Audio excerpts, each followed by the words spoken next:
matanaw at pagka matanaw ninyo ang tunay na kalagayan ko.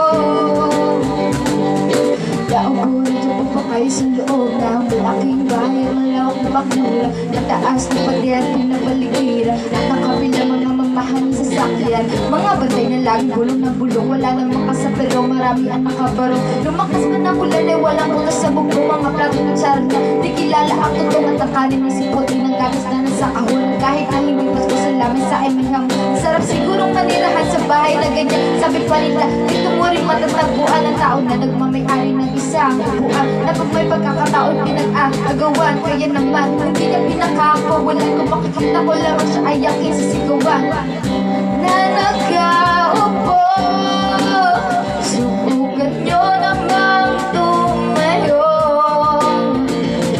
baka matanaw at baka matanaw ninyo ang tunay na kalagayan ko.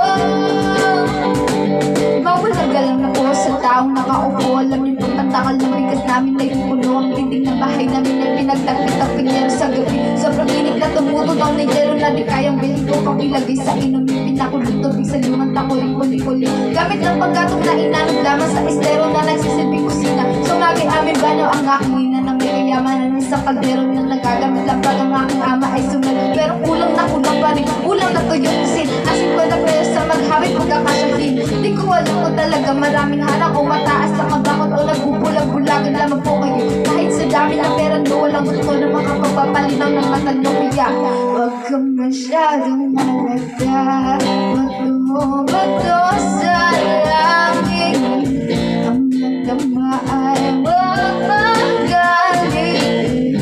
Bato sa langit, ang nagdama ay huwag masyadong malaga, huwag kang masyadong malaga, huwag kang masyadong malaga, huwag kang masyadong malaga.